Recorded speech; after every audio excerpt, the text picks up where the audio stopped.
Hello everybody, welcome back to another video. I'm hoping you guys are all having a fantastic day.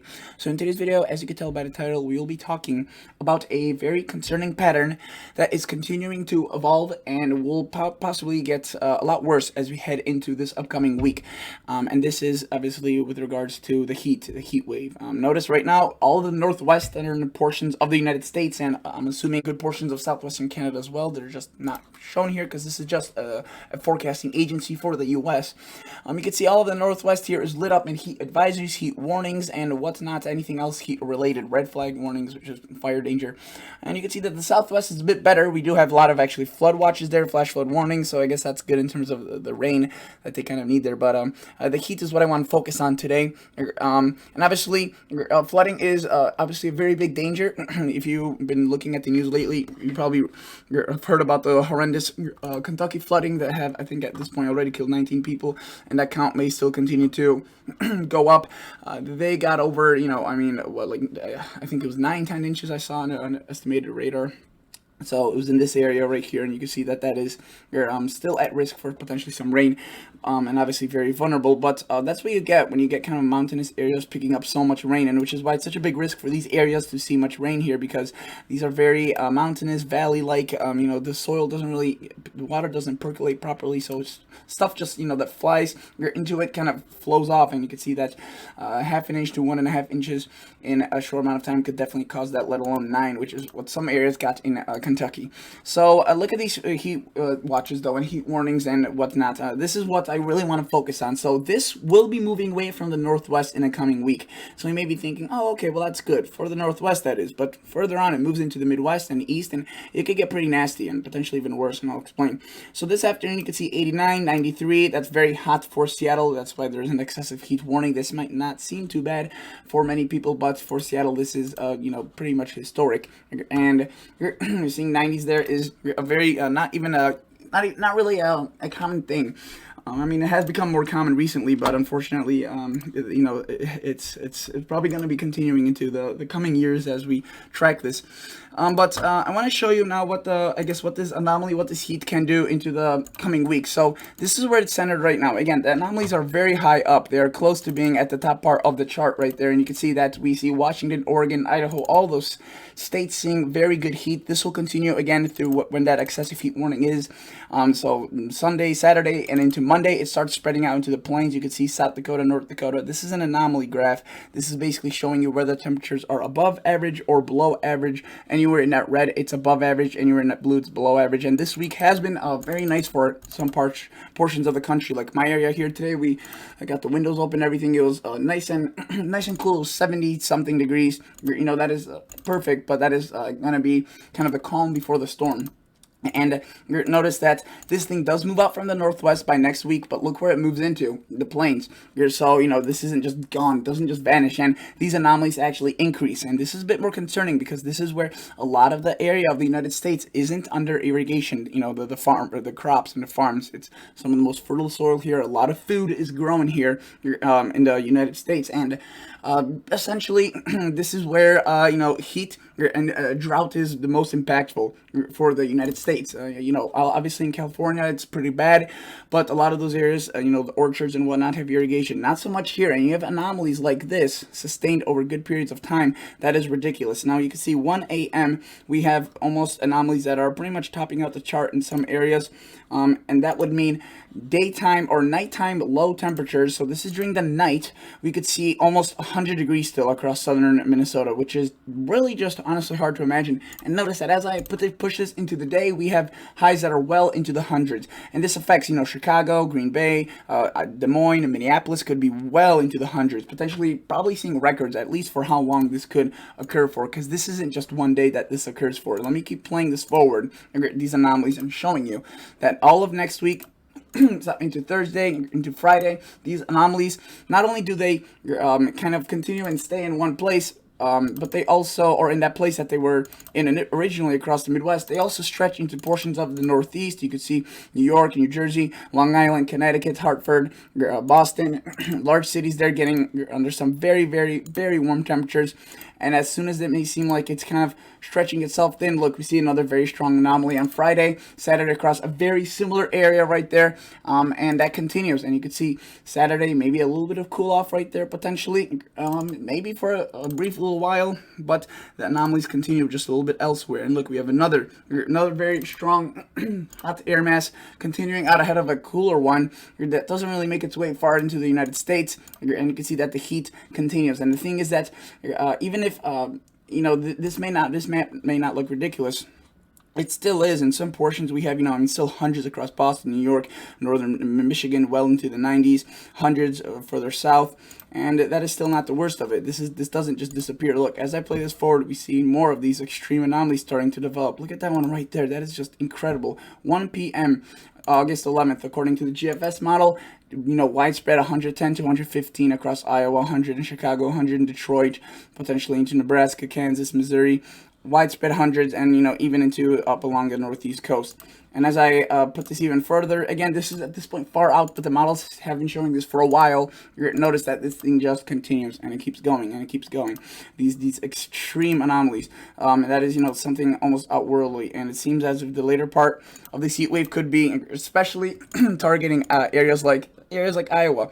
And again, this is already mid-August, so maybe some cool-offs potentially. Not really. You could see that the heat continues piling on, especially across Iowa, the corn state. This could be very bad, especially if not a lot of rain falls.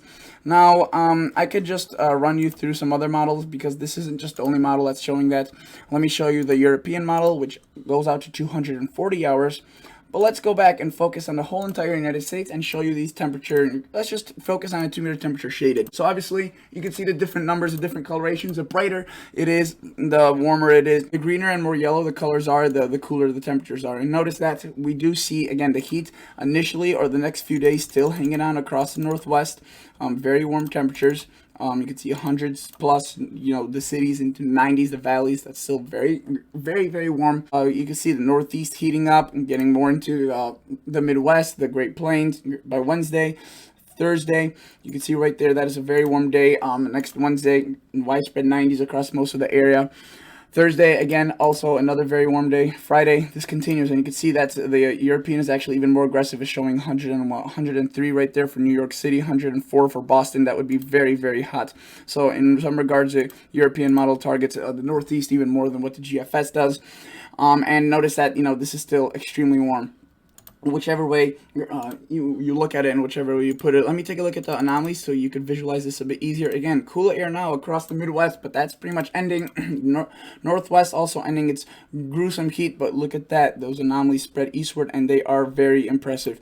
Those anomalies, many pockets like this right here, that is 12 to 20 degrees above average Celsius. That is an extremely high anomaly, and especially the nighttime temperatures look to be hot, which is probably even worse, as there won't really be any relief from it even during the night. And ensemble, so this is basically just a bunch of models overlapped together. Usually meteorologists look at this to give you a good thinking of what's coming up, not just one or two models. And look, it's been clearly targeting the Northwest, and it's been accurate. It's been brutally hot there. So again, it leads us to believe that what they're showing here is probably going to be accurate as well. And you can see that this stretches out across a good portion. I mean, these are major population areas here, right? I mean, Pittsburgh, Chicago, Detroit, Iowa, Minneapolis, I meant to say Des Moines, Indianapolis, Columbus, into New York, Boston, Connecticut, all those cities/states impacted by that. And it seems like the ensembles are just, they do disagree a bit further on, because each model shows something else, so the colors get a bit less bright, but still overwhelmingly a warm signature. GFS, same thing, an ensemble, but from the GFS family. You could see there's that heat wave across the Northwest. That was pretty accurate. Again, maybe even warmer than what they predicted. The actual temperatures ended up being, but you could see next week the GFS really target the central United States and the Northeast and Southeast, kind of eastern area. Though again, the heat can return to the Northwest. And notice that further out, it still looks like a predominantly warmer pattern compared to a cooler pattern. There's no real signs of that, other than maybe the Southwest from the monsoons and a cloud cover. In terms of total precipitation, let's take a look at the anomaly. So this shows us whether or not it's drier or cooler, and you can see across similar areas where there could be the worst of the heat, there could be actually drier than normal conditions, which wouldn't really be Wouldn't be a good thing because again that would mean drought takes hold a lot quicker and a lot easier. I could just show you the individual GFS model and show you how much rain it shows in the next 15 days across one given area or the whole United States. Notice southwest staying nice and wet, your southeast as well. But again, some of these rains here, they may be a bit impressive. Honestly, even if it rained, 3 inches in Indiana and it was 100 every single day, that'd be hard to kind of keep the hydrologic issues, I guess, at bay. And especially areas that pretty much see nothing, like Iowa, barely seeing any rain and seeing the worst of the heat. That's definitely going to plunge into a drought.